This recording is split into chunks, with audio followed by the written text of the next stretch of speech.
So we have breaking news coming in, viewers, that more than 50 people have been killed in deadly Sri Lanka floods. Prime Minister Modi expressed grief and sent relief via Operation Sagar Bandhu. External Affairs Minister S. Shankar posted a picture on social media platform X, which was formerly known as Twitter, of C-130J plane carrying approximately 12 tons of humanitarian aid, including tents, blankets, hygiene kits and ready-to-eat food items, which have already landed in Colombo now. So we have a breaking news coming in that India's Operation Sagar Bandhu is now underway, with an Indian Air Force C-130J aircraft landing in Colombo carrying roughly 12 tons of humanitarian relief supplies, including tents, blankets, hygiene kits, ready-to-eat food items, etc., which are all aimed at supporting communities devastated by Sri Lanka's deadly floods. And as far as we have alerts coming in, 50 people have been reported dead, more than 50. The rapid deployment underscores New Delhi's role as an early responder in the crisis and signals a broader commitment to regional humanitarian assistance at a moment when Sri Lanka's emergency services are stretched thin by widespread displacement, infrastructure damage and continuing weather threats. So this is breaking news coming in that India's Operation Sagar Bandhu is now underway, with an Indian Air Force C-130J aircraft landing in Colombo carrying roughly 12 tons of humanitarian relief supplies, including tents, blankets, hygiene kits and ready-to-eat food. We have Akash Sharma joining us live right now. Akash, how are Sri Lankan authorities coordinating the distribution of India's relief supplies on the ground, and which areas are being prioritized? Right. So you see, first of all, the cyclone made a landfall early on Friday, and it has affected the eastern and central region of the island nation, we have been given to understand, and lifestyle of those individuals who are living in those areas is impacted. And in fact, people have been facing a number of issues, and that's the reason why Operation Sagar Bandhu has been launched by India, where we are learning that this C-130J aircraft of Indian Air Force landed last night. In fact, one IL-76 aircraft that was carrying NDRF personnel and in fact, the equipment, the aid material and tons of the relief material, has landed just a while back. India is leaving no stone unturned, and if required, we'll be sending more aircraft. This is what the officials from the, Defense Ministry are saying. And in fact, the Ministry of External Affairs is in fact talking about the sort of relief material and the planes that have been sent.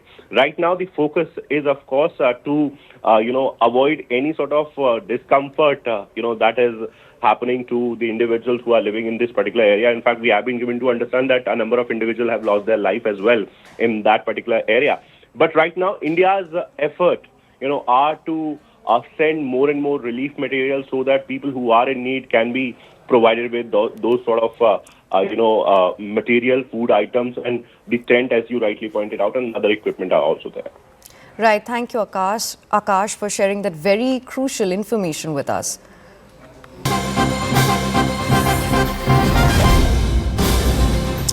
So we have breaking news coming in on Bangladesh and Pakistan. Is Bangladesh getting military technology from Pakistan, viewers? CNN News 18 decodes the growing partnership between Bangladesh, which has sent fighter pilots and technical specialists to Pakistan for advanced training, while Pakistan's HIT has proposed upgrades to Bangladesh's aging tank fleet. Bangladesh's defense ties with Pakistan are deepening as Dhaka increasingly engages in military technology cooperation with Islamabad. So we have CNN News 18's Siddhant Mishra joining us live. Siddhant, what concrete evidence exists of ongoing or planned technology transfer beyond pilot training and tank upgrades, particularly regarding missile or other systems between Pakistan and Bangladesh? Well, all we know right now is that Bangladesh has sent fighter pilots and technical specialists to Pakistan for advanced training, while Pakistan's heavy industries, Taxila, HIT, has proposed upgrade to Bangladesh's aging tank fleet. Now, these developments highlight a growing partnership that could pave the way for Dhaka to access advanced defense systems, raising questions about future missile technology transfer. Now, since the ouster of Sheikh Hasina in August 2024, Pakistan's military influence in Bangladesh has grown steadily. In fact, the student-led uprising that toppled Hasina government created a political vacuum, and Dhaka's interim leadership began steering foreign policy away from India. In fact, analysts urged that Pakistan views Bangladesh as a strategic partner to counterbalance India's dominance in South Asia. Now, the revival of military training programs, easing of trade restrictions, and frequent visits by Pakistani delegations underscore a deliberate effort to tighten Islamabad's grip on Dhaka's armed forces. In fact, there have been multiple high-level military engagements between the two countries. Between August 2024 to late 2025, several Pakistani military officials have visited Bangladesh, signaling a thaw in relationship. In fact, in October 2025, Lieutenant General Tabassum Habib, Director General of Joint Staff, led a 4-day official visit to Dhaka, marking one of the highest level engagements since the interim government took office. In fact, earlier in October 2024, Pakistan's Chairman Joint Chief of Staff Committee General Sahir Shamshad Mirza also met Bangladesh Army Chief to discuss joint training and cooperation.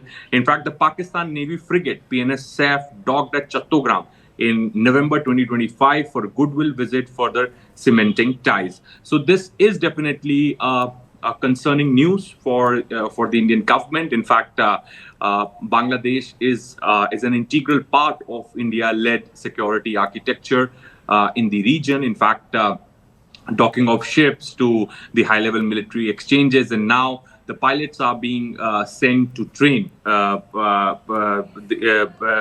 pilots are now being sent for the technical specialist to Pakistan for advanced training. In fact, Pakistan HIT has proposed upgrade to Bangladesh aging tank. So definitely this warming up between the two armies, Bangladeshi army and the Pakistani army, is a concern for the Indian government.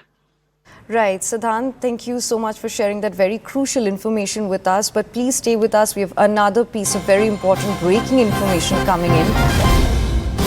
UN Human Rights Commissioner expresses concern over Pakistan's Amendment 27th formalizes military supremacy over civilian institutions, sharply eroding democratic checks and provincial autonomy. So, Siddhant, back to you. What do you make of the situation, honestly? Well, look, in fact, now many international organizations have started stepping in. Perhaps they are showing their concern about Imran Khan's sudden rumors about Imran Khan's death, his health condition inside the Adiala jail. And in fact, in the same series now, UN Rights Chief slams Pakistan 27th Amendment. In fact, UN High Commissioner expressed deep alarm over such kind of amendment getting passed. And in fact, now we're getting to know that they have expressed a deep concern. And as I said, with each passing week, Pakistan is getting exposed before the international community. They may try to frame India with fake narrative, false narrative time and again. But the fact is that they themselves are getting exposed with the 27th Amendment getting passed, Imran Khan in the Adiala jail, not being allowed to meet his family members. So all these developments are exposing Pakistan. Perhaps the international community is also now taking note of these developments. Thank you so much for sharing that input with us, Siddhant.